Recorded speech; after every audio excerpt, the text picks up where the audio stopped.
What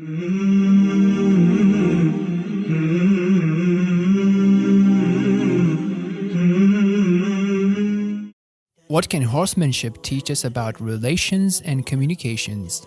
Sometimes you just have to go outside the norms and learn things from scratch.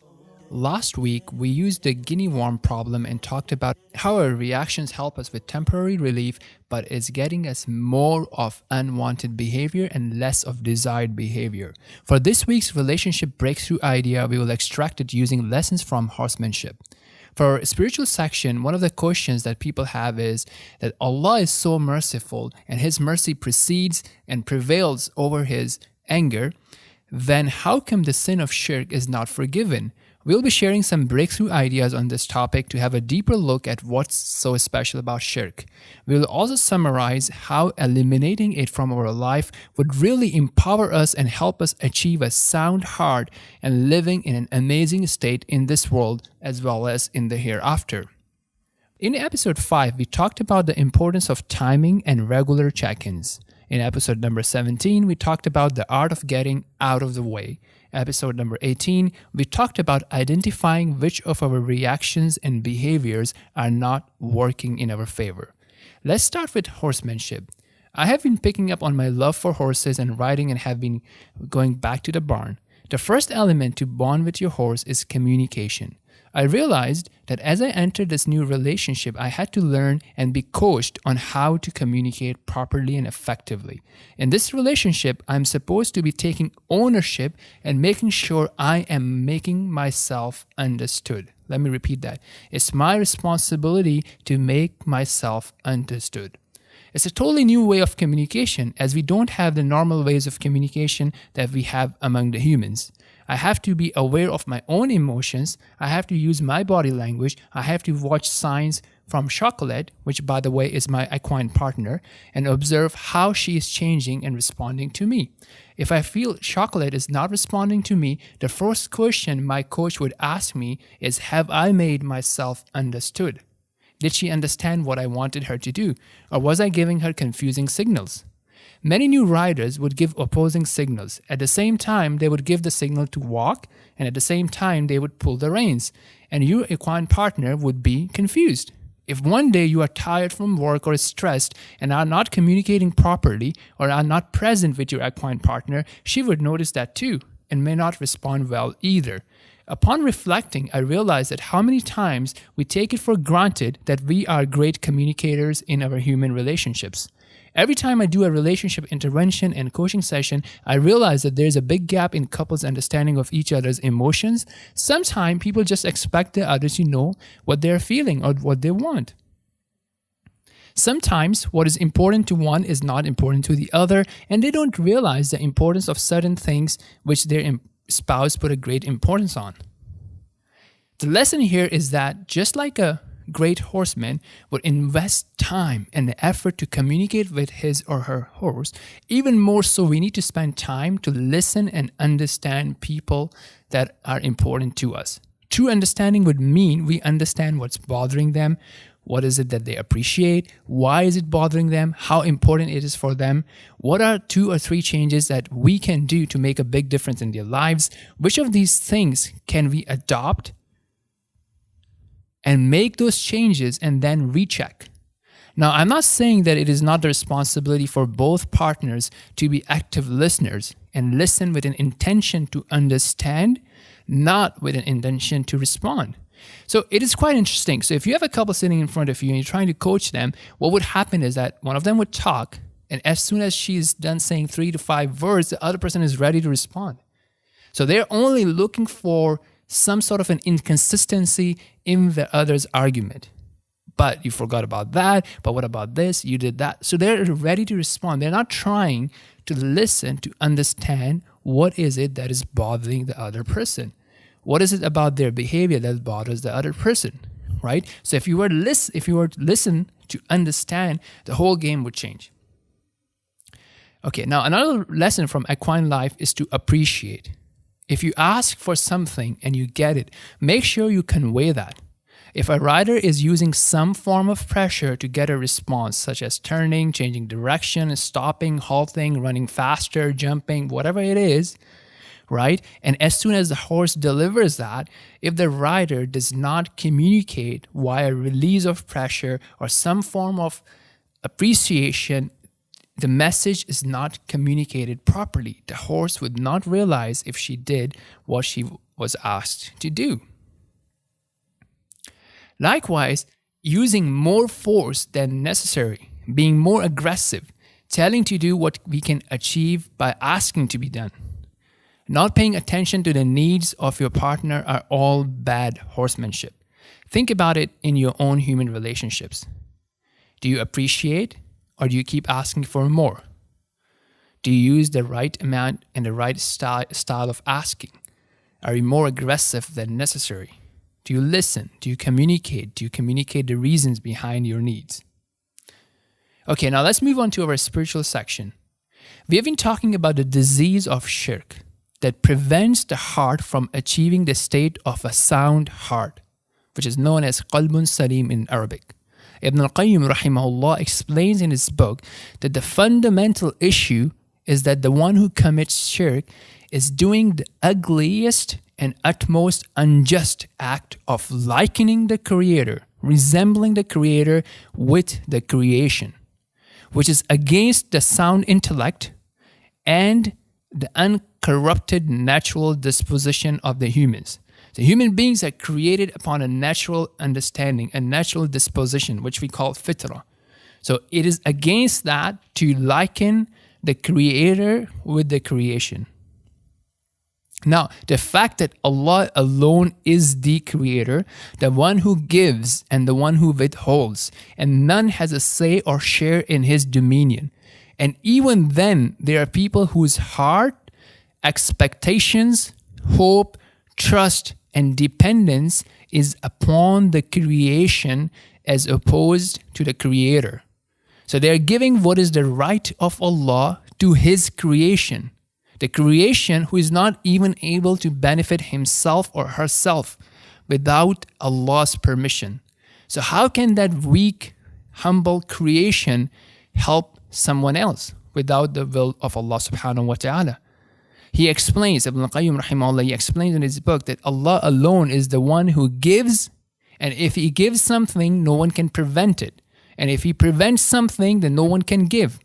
Likewise, from the rights of Allah, the one who is the true deity is servitude, which stands, the notion of servitude, the notion of being a slave of Lord, the notion of being a slave of Allah, it stands on two pillars, which are A, utmost humility, and B, utmost love. And the ranks of a servant increases or decreases based on his or her level on these two pillars. So the more he or she loves Allah, the higher the rank is. The more he or she humbles and humiliates and submits to Allah, the higher his or her rank is. If we really want to live in the paradise of this world, we have to consistently check, who do we have utmost love for? Who do we have utmost submission for? Who do we have utmost trust for, humility for, fear of, and who do we have an utmost dependence and trust upon? Let the condition of our heart in and outside of salah, the prayers, show us where do we stand. Let us purify ourselves by dua, reflection on who Allah is, and remembering Allah, especially using, reading, and reflecting upon the words of Allah in His book, the Qur'an.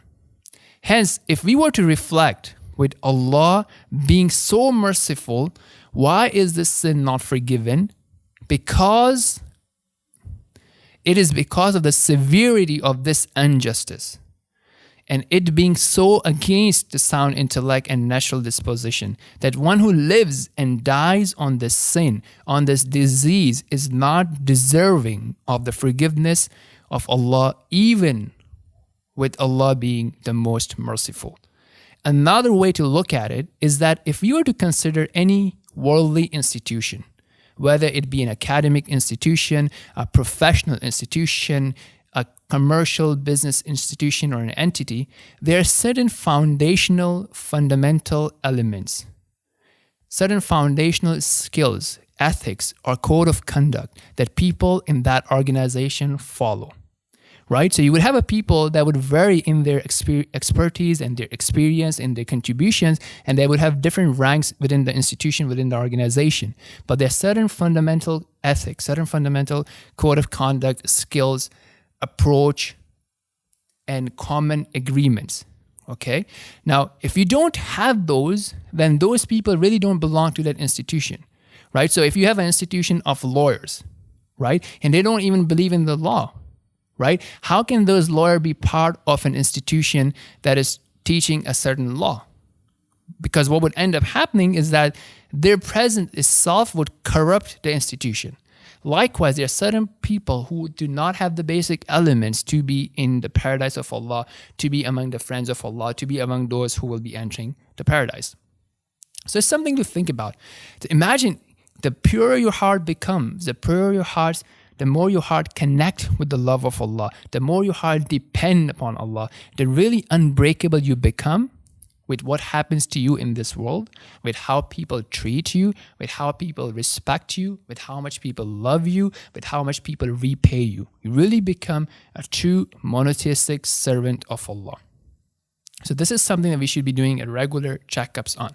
So I would like to end by sharing this verse from the Kitab, the Book of Allah subhanahu wa ta'ala, in which Allah subhanahu wa ta'ala says, Allahu nuru as-samawati wal-ard, مثل نوره كمشكاة فيها مصباح المصباح في زجاجة الزجاجة كأنها كوكب دري يوقد من شجرة مباركة زيتونة لا شرقية ولا غربية يكاد زيتها يضيء ولو لم تمسسه نار نور على نور يهدي الله لنوره من يشاء ويضرب الله الأمثال للناس والله بكل شيء عليم. Which means Allah is the light of the heavens and the earth. The example of His light is like the niche within which is a lamp. Okay, so we're talking about the light, which is the guidance here, as one of the explanation, and the niche is talking about the heart of the believer. The lamp is within a glass, the glass as if it were a purely white star lit from the oil of a blessed olive tree, neither of the east nor of the west, whose oil would almost glow even if untouched by the fire, light upon light. So let me explain what is going on, right? So you have a heart of the believer, right? That itself has its own fitrah, right? Which has a natural disposition of understanding of there being one creator, one perfect being, the one who is completely in charge, the one who completely deserves utmost love and humility and submission, right? Now the details of it and a detailed understanding of it comes from that external source, which is the wahi, the revelation from Allah subhanahu wa ta'ala as instructed in His book and the explanation by the Messenger of Allah sallallahu alaihi wasallam. So that is like the oil. So that oil itself is glowing, right? But when it combines with the flame in the heart, then you get light upon light. So the fitrah, and then on top of it, you have the knowledge from Allah subhanahu wa ta'ala.